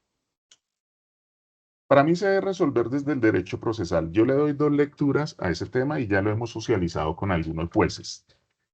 En el derecho laboral nosotros tenemos una figura que se llama principio de favorabilidad. La pregunta es, ¿cómo lo va a fallar el juez? Veamos lo siguiente. El principio de favorabilidad en materia laboral implica que hayan 2 normas vigentes aplicables al caso. Cuando se iniciaron esos procesos, se iniciaron bajo la vigencia de la Ley 100 y la Ley 797, que tenían esa prohibición. No se puede trasladar quien esté a menos de 10 años de cumplir la edad. Y hay un hecho sobreviniente a ese proceso donde hay una sentencia que todavía no está ejecutoriada y en firme, como es la expedición de la Ley 2381 de 2024, que dice, si esta persona cumple con estos requisitos al 16 de julio, es decir, si tiene, en el caso de una mujer, 750 semanas y en el caso de un hombre, 900 semanas, esta norma se podría aplicar por principio de favorabilidad totalmente. La pregunta es cómo lo va a hacer el juez y cómo él debe tener en cuenta que las normas de seguridad social son normas de orden público y son de aplicación inmediata. Entonces, desde los principios y básicamente desde el principio de favorabilidad, ¿qué norma se debe aplicar? La 2381. Y fuera de eso, debo tener en cuenta también el principio de inescindibilidad de la norma. O sea, aplique la 2381 de 2024 si cumple con el número de semanas, ¿sí? Y hágalo pidiendo la doble asesoría. Cuidado porque ahí ya empezaron las malas prácticas. Y las malas prácticas es que me comentaban algunas personas en estos días que las personas que hoy tienen procesos en cursos de ineficacia están llamando a algunas AFPs para pedir la asesoría y les están diciendo no porque usted tiene que desistir de la demanda. En ninguna parte la ley exige el desistimiento, porque el efecto procesal de desistir de la demanda es que sería como una sentencia absolutoria que hace tránsito a cosa juzgada. El interrogante es, oiga, ¿y qué ocurre si la Corte declara inexequible esta ley? ¿Qué ocurre con todos los que vienen en el proceso de ineficacia? En nuestra firma, precisamente, seguimos atendiendo los procesos de ineficacia y es el juez que debe tomar la decisión. Es el juez el que debe tomarla. Pero en mi sentir, al ser normas de orden público, deben aplicar el principio de favorabilidad y debe aplicarse en su integridad, básicamente. O el juez debe continuar con el trámite del proceso. Pero entonces digamos que es un aspecto estrictamente probatorio. Gracias, Doc. Y finalmente, hay una pregunta respecto a lo que usted mencionaba de la sentencia de la Corte de liquidar sobre 365 o 366 días y preguntan que cuál es el trámite para realizar para que los fondos públicos o privados la apliquen. Yo diría, el trámite administrativo sería actualización de la historia laboral y el número de semanas. Esa debe ser la petición. Algunos les van a responder cuando se les cita la sentencia que esa sentencia es interpartes, pero acá tenemos que apelar nuevamente a la figura del derecho a la igualdad y hacerlo bajo la figura también de el precedente. Pero hay que solicitarlo. Queda una última pregunta. Está alzando la mano Yasmín. Por favor, Yasmín.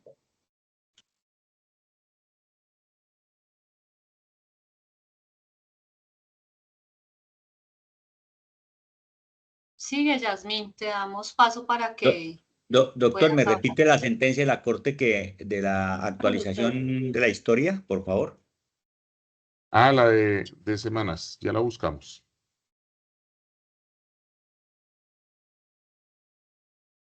No, se me alzó la manito, qué pena. Ok, Yasmín, perfecto. Y Doc, nos queda una pregunta. Buenos días. ¿Cómo el cálculo actuarial para completar las 900 semanas del régimen de transición?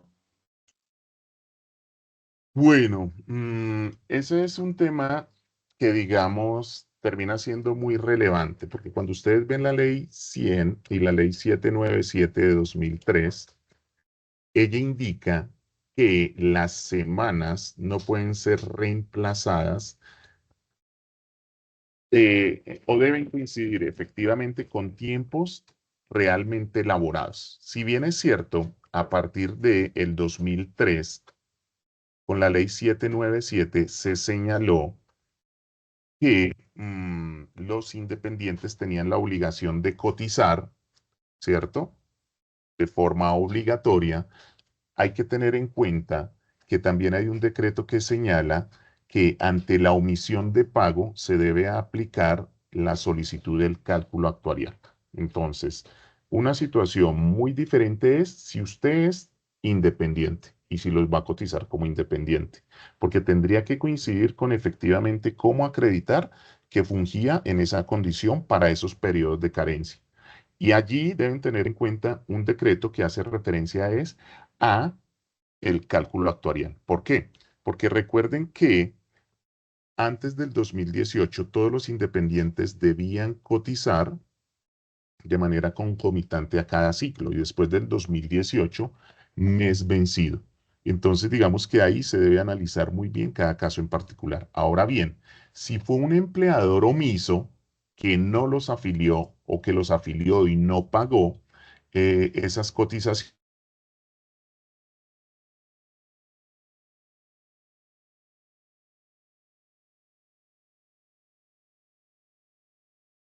Perdimos el audio del doctor. Creo que sí, perdimos al doctor Luis Fernando. Pero bueno, de pronto para sintetizar un poco lo que estaba indicando el doctor Luis Fernando, es el tema del cálculo actuarial debe verse caso a caso, pues teniendo en cuenta claramente que em, el caso particular de cada uno de nosotros y si es posible hacerlo o no por el tema de los independientes que nos permiten hacerlo más o menos desde el año 2015. Ya si es un empleador omiso el que no me realizó la cotización, pues claro, yo debo ir a buscar esas semanas para completar mi número de semanas mínimas y lograr claramente ubicarme en ese régimen de transición de la ley 2381 del 2024. No sé si alguien más tiene la mano levantada, si gusta de una vez realicemos la pregunta. Sí, doctor. Sandra Mercedes está de primero y luego Lina Clemencia. es que creo que sacó a varios de la reunión al tiempo, entre Sí. esos el suscrito. Sí, sacó a varios, o sea, de una nos sacó a varios la reunión.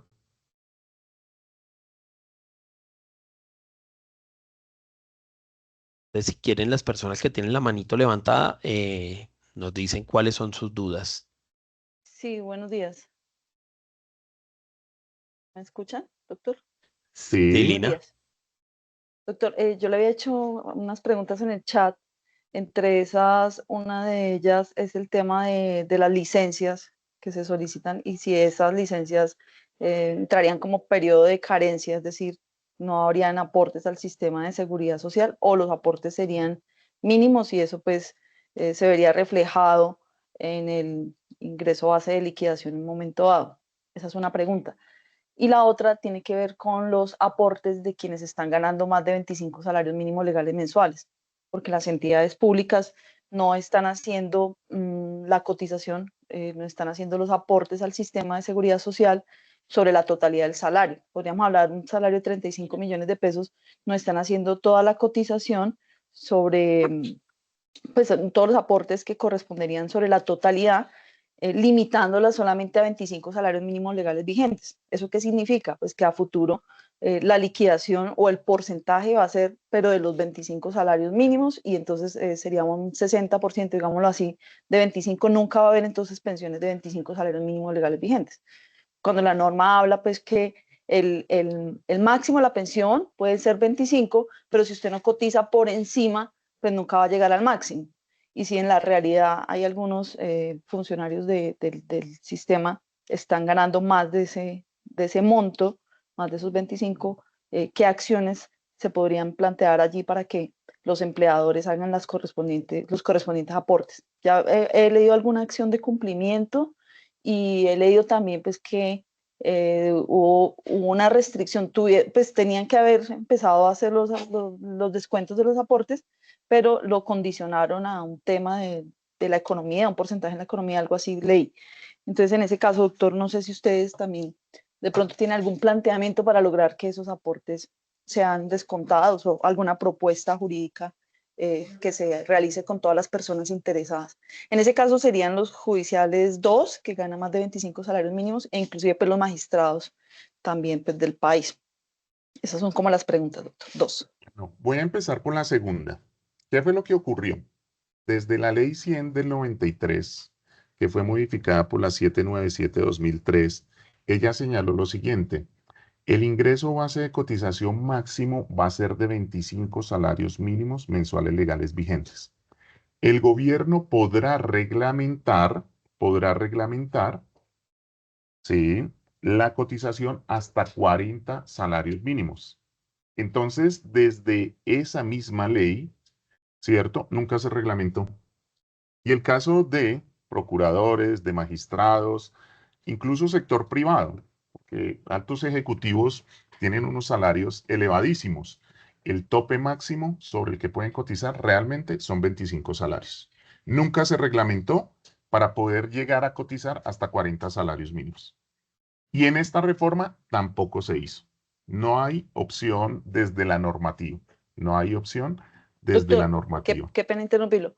Es que ya hubo una acción de cumplimiento que les ordenó reglamentar y eso además pues generaría también detrimento patrimonial porque el sistema se está quedando sin los aportes de quienes ganan más de esos 25 salarios.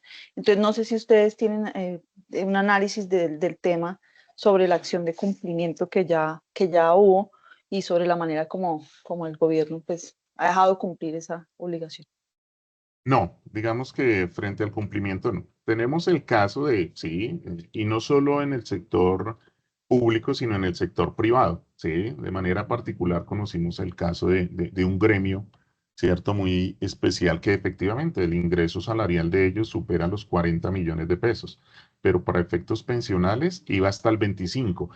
Pero es que tiene un sentido y es cómo vienen siendo subsidiadas estas pensiones. Que digamos que ese sí es un argumento donde tiene una lectura totalmente económica y financiera, porque esas son las pensiones que uno dice, bueno, es donde se debe aportar un mayor subsidio. Entonces digamos que ese sí era uno de los puntos que se quería regular acá, se conservó ese tope, pero tiene toda la razón, porque ninguna pensión, ¿cierto?, en ese caso, máximo alcanzaría el 80%, pero como con 40 años de cotizaciones. Porque el tope máximo que va a alcanzar quien cotiza sobre 25 salarios mínimos con 1.800 semanas es del 70%. Es del 70%. No lo va a alcanzar. No lo va a alcanzar con las cotizaciones y el tiempo, que ya serían 36 años. O sea, está muy lejos y serían casos muy excepcionales para que máximo toque el techo. Y creo que en eso siempre lo han respetado, el 80%.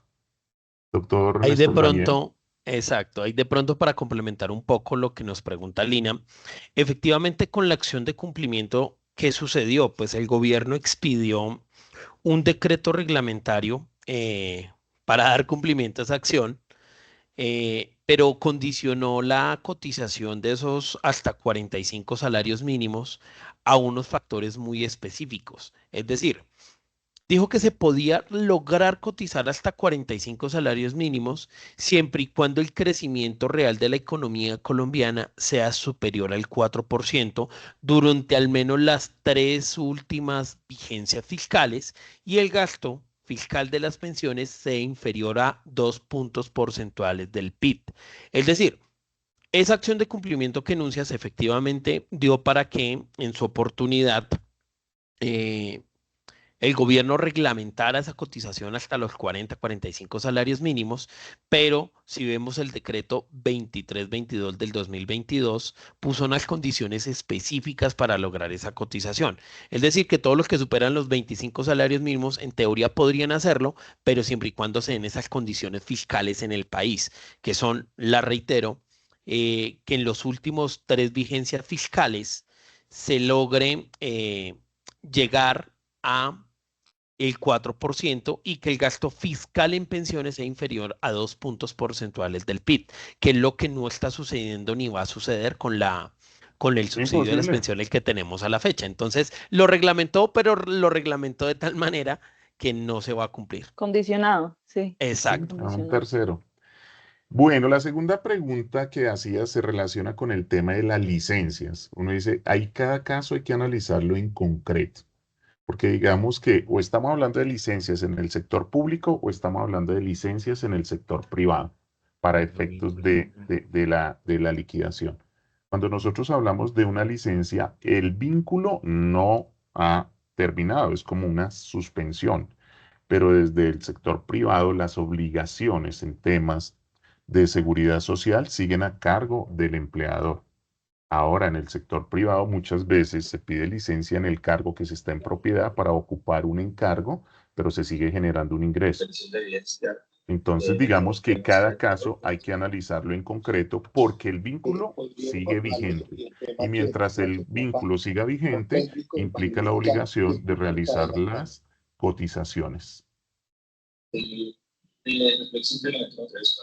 Doctor, pero sobre la totalidad del salario o sobre el mínimo, es que he leído que es la cotización, o sea, el aporte se haría sobre el mínimo, en el sector público, pues no sé. La pregunta es ¿qué tipo de licencia es? Porque, ¿qué tipo de No, pues licencia es? Digamos es que cada caso... Es una licencia, digamos la licencia normal, pues, pensaría yo la ordinaria, de pedir el término de 5 meses para ausentarse de la prestación del servicio, no sé, para hacer una gestión en otro país, o bueno, no necesariamente tendría que ser como justificada en estudios, tendría que ser Son otro tipo de licencias no licencia. remuneradas. Sí, no remuneradas. Entonces, si son licencias no remuneradas, el ingreso de base de cotización sí va a variar. Tiene que variar automáticamente, precisamente por esa situación. El no remunerado significa que no voy a contabilizar esos tiempos por la no prestación del servicio, simplemente va a haber una cobertura frente a semanas, más no en ingreso. Porque la pregunta es, ¿cómo se paga el ingreso a pensión? Veámoslo de la siguiente manera.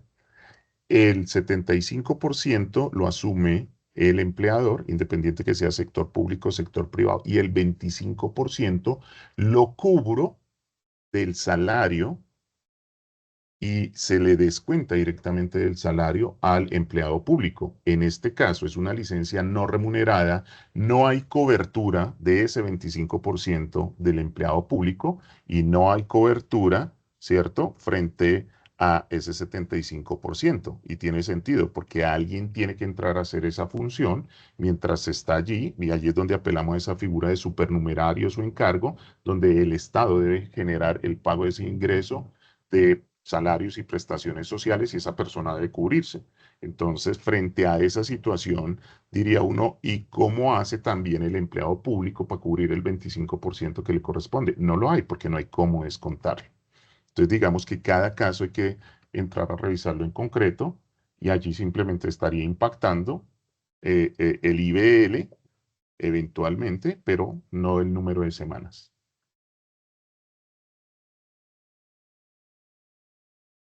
Ese caso se puede pagar, hacer un cálculo actuarial para pagar ese espacio.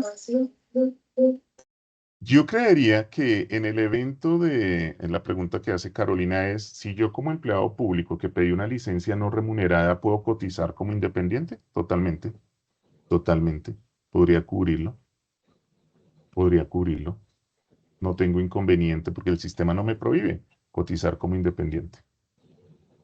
Pero como no se hizo en ese momento, porque la entidad no lo advirtió, ¿se puede hacer con posterioridad a través de un cálculo actuarial?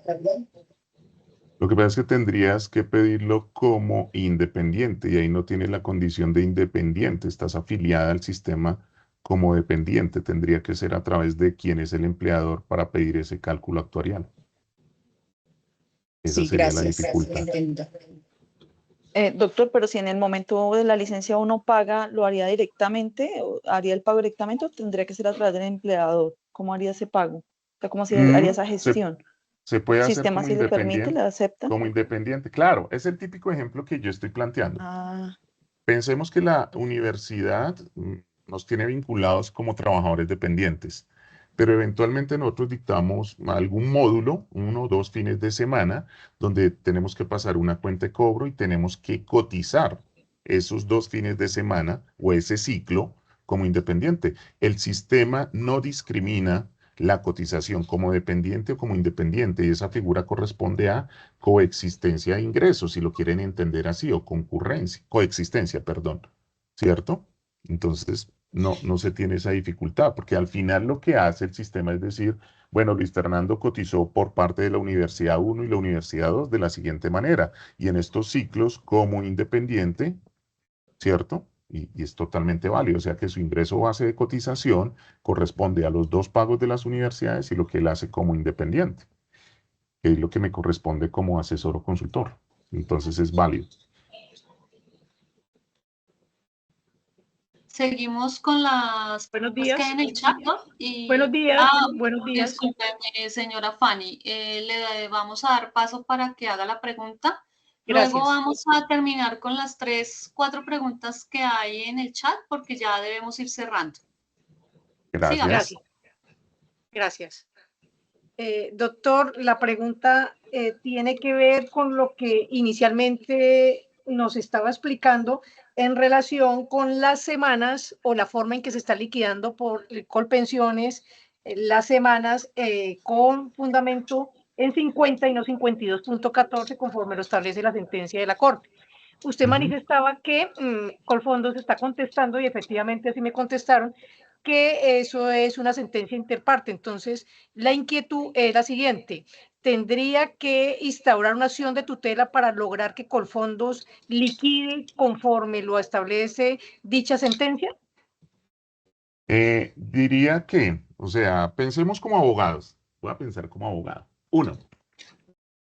Hagan la petición bajo la figura de derecho de petición. ¿Sí? Para dejar abierta la posibilidad. 1. 2. Por derecho a la igualdad. 3. Cópienle a la superintendencia financiera. ¿Cierto? 4. Les pueden negar. 5. Iniciaría la acción de tutela por derecho a la igualdad y el amparo. El amparo. Porque es que acá no estamos hablando de una acción de tutela. Acá pues lastimosamente nos acaba el tiempo, pero yo tengo que distinguir entre doctrina probable y precedente. Pero esa sentencia la está emitiendo el órgano de cierre de legalidad y por derecho a la igualdad se debe aplicar, que es lo que hablamos. Si bien es cierto, el 230 dice, los jueces en sus providencias están sometidos al imperio de la ley, la equidad y la doctrina son criterios auxiliares. La pregunta es, ¿tiene fuerza vinculante? Totalmente, lo dijo el órgano de cierre. Pero yo, ¿cómo hago aplicable esas sentencias? Por derecho a la igualdad, artículo 13, ¿cierto? Y ya, pues allí es todo lo constitucional, porque sí, así están respondiendo, tal cual.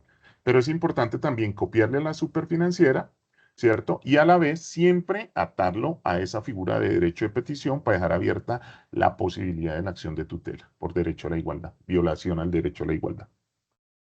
Gracias, doctor. Y la segunda parte de la pregunta es con la tasa de reemplazo.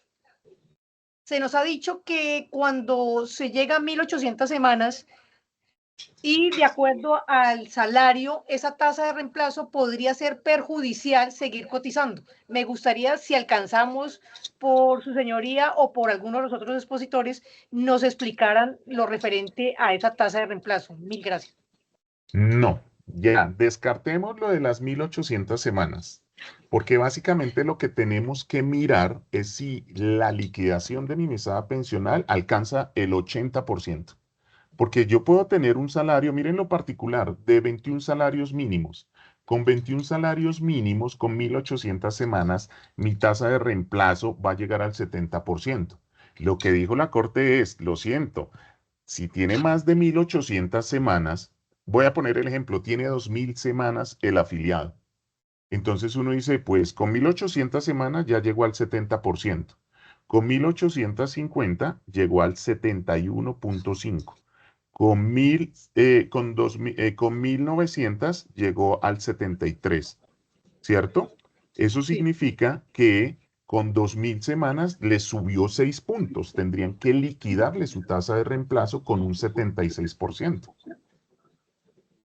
Gracias. No lo están No con el haciendo 70, actualmente. y no lo están haciendo. Pero digamos que ese es No un lo tema están bien haciendo. interesante porque recuerden que después de que se consolide el derecho, allí hay lugar a una reliquidación.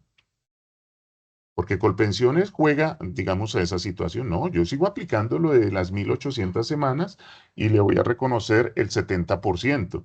Y resulta que usted tiene 2.000 semanas. Eso significa que tendría que reconocerle un 6% más en su tasa de reemplazo y subir del 70% al 76%. Les está debiendo un 6%. Toca demandar por esos 6 puntos. Sí, señor. Una reliquidación, se llama la figura. No sé si hay alguna otra pregunta o vamos cerrando cada uno de los panelistas con una conclusión o una reflexión.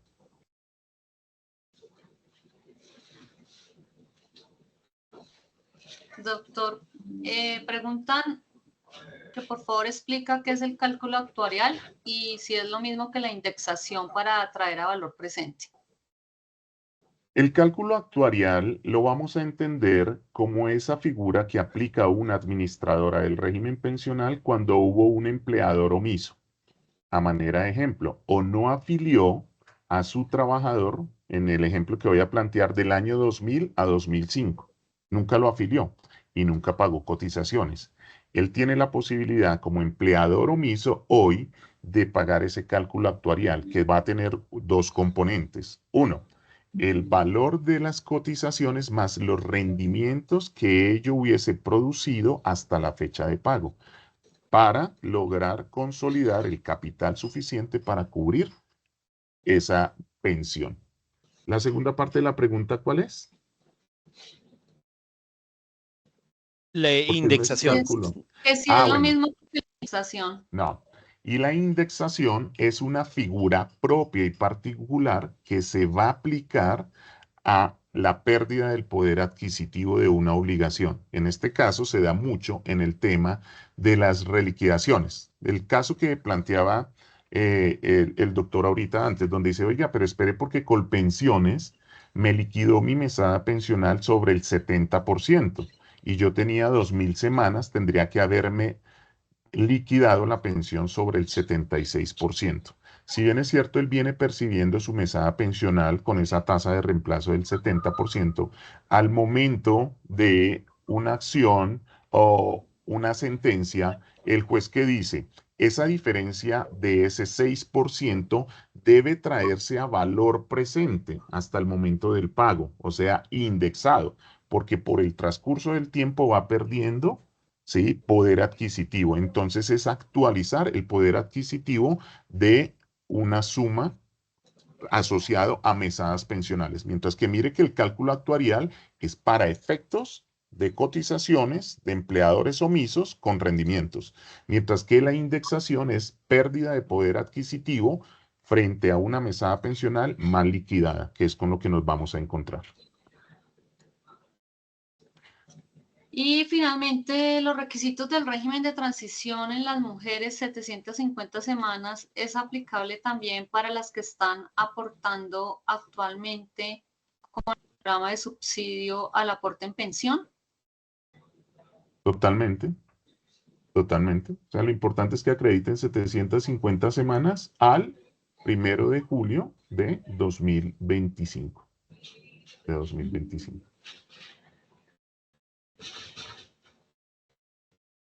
Bueno, entonces creo que hemos cumplido el objetivo respetando la agenda y el horario como tal.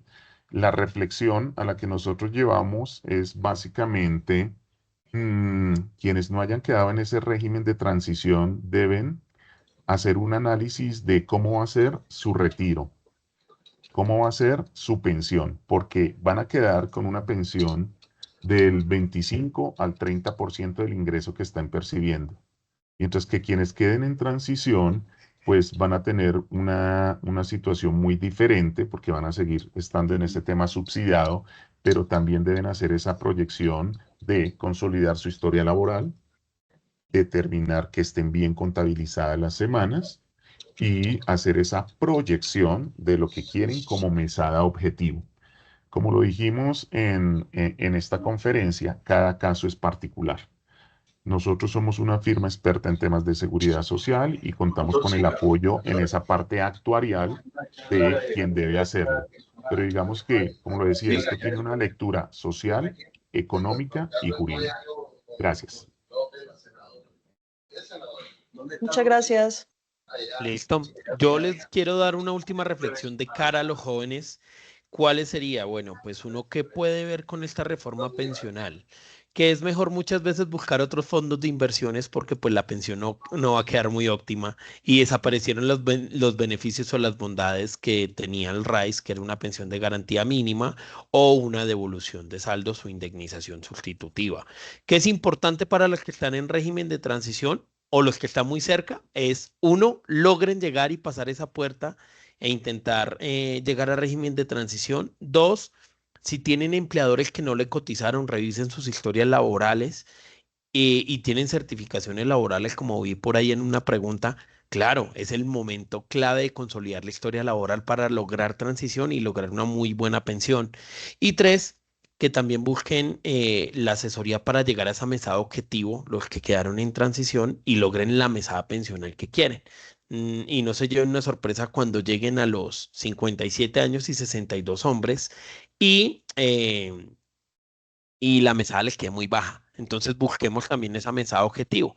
Y por último, pues también indicarles que nuestra firma también cuenta con diversos abogados especialistas en diferentes ramas, por si llegaran a tener algún tipo de consulta disciplinaria en derecho comercial. Con mucho gusto nuestros datos de contacto fueron visibles a lo largo de pronto de la presentación para que nos puedan contactar y les recomiendo pues diligenciar el link de asistencia de cara a que si posiblemente en un futuro alguno de ustedes quiere contactarnos para realizar el estudio de la mesada objetivo, tendremos en cuenta las personas que asistieron y diligenciaron el formulario con el fin de otorgarle algún tipo de descuento. Entonces, eso es todo. Muchas gracias por el espacio y la oportunidad que nos brindaron de estar al alcance de ustedes el día de hoy. Muchas gracias. Y gracias al doctor Muchas Pedro gracias. Alirio Quintero que nos abrió este espacio precisamente académico y de reflexión. Muchas gracias a todos y buen día. Buen día, muchas gracias. Excelente manejo del tema, doctor Luis Fernando. Buen día.